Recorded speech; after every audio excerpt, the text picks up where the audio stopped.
Salut à tous et bienvenue dans cette nouvelle vidéo. Donc aujourd'hui vidéo un peu plus calme parce que là j'ai chopé la grippe cette semaine, donc là ça commence à aller mieux, donc je fais une petite vidéo mais c'est pas non plus ouf. Donc voilà, c'est peut-être pour ça que je parle un petit peu du nez, que j'ai la voix un peu bizarre. Donc on se retrouve là, donc c'est mes vidéos, enfin c'est mes colonies et fondations qui sont en diapose. Donc je sais plus quand je les ai mis, donc je vais bientôt les retirer mi-mars je pense. Je sais plus du tout quand je les ai mis. De toute façon je vais laisser jusqu'à ce que les températures reviennent. Donc ça c'est les Camponotus Camponotus barbaricus. Donc là vous voyez quelques œufs, donc assez dur à voir parce que c'est un tube en plastique. D'ailleurs elles ont plus d'eau, à falloir que j'en remette. Donc là c'est un tube en plastique, ouais. Avec quelques œufs. Et je les ai nourris avec de la confiture bio de je sais plus quoi, myrtille, un truc comme ça. Et là on passe au Camponotus cruentatus. Alors elle, j'ai vraiment hâte de les sortir de diapose. J'adore cette espèce, je les trouve juste magnifiques. Je suis vraiment un amoureux des Camponotus.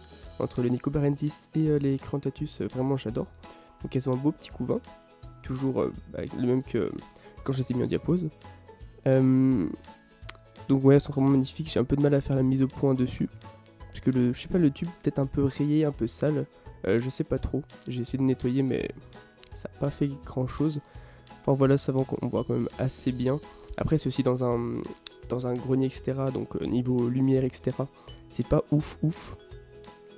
Mais son va sont un petit peu actives, hein. Attention, là il doit faire 10 dans le grenier, c'est en train de remonter un petit peu. Et puis j'ai mis du papier bulle et tout au-dessus pour être sûr que, parce qu'il a fait assez froid cet hiver, donc c'est tendu à -3, -4. Donc ça c'est les Myrmica rubra, donc beaucoup de mortes. J'ai eu un peu de mal avec elles l'année dernière, ouais. Ça va, il en reste quand même pas mal encore, donc je vais pas trop les déranger. Mais ouais, j'ai eu un petit peu de mal l'année dernière avec elles. J'ai pas eu un gros développement, en même temps il a fait tellement chaud, il faisait toujours 26-27, alors il leur faut du frais.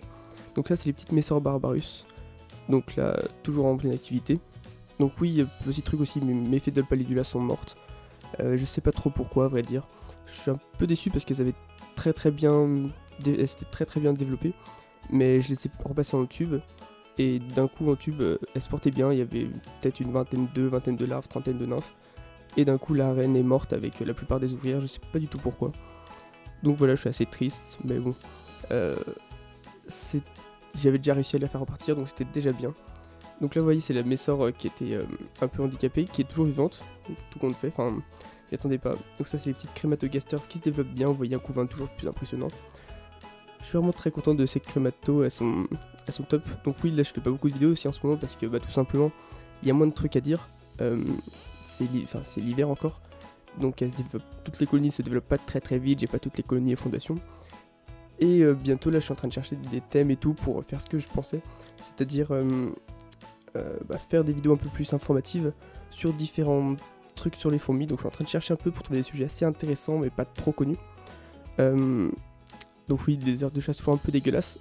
Surtout le pire c'est vraiment chez les Nicobarensis parce qu'elles bouffent mais vraiment énormément, c'est abusé. Je suis toujours en train de leur mettre de la nourriture, des verres de farine, du jambon, du poulet, elles sont toujours en train de bouffer. Un petit gros plan parce qu'elle est vraiment magnifique. Je trouve que c'est vraiment une espèce magnifique. Et là vous allez voir le nid que je vais vous montrer très bientôt. Donc oui, ça c'est la gelée bio. Elles aiment vraiment beaucoup. Donc là vous allez voir. Là on voit déjà que... voilà, je vais zoomer un petit peu, donc là je fais une petite vue d'ensemble, et vous allez voir, regardez là, une petite salle de larves, une vingtaine de larves, trentaine, il y en a beaucoup qui sont nés, et pourtant regardez, il y a toujours autant de cocons, 2 salles entières de cocons. Donc là j'espère que vous avez kiffé cette petite vidéo, n'hésitez pas à liker et à commenter, ça me fait toujours autant plaisir que vous soyez toujours là, malgré, ça fait longtemps que j'ai commencé les vidéos, etc. Donc merci à tous de me suivre. Donc là vous voyez les 2 salles entières de cocons, donc je suis très content de tout ça.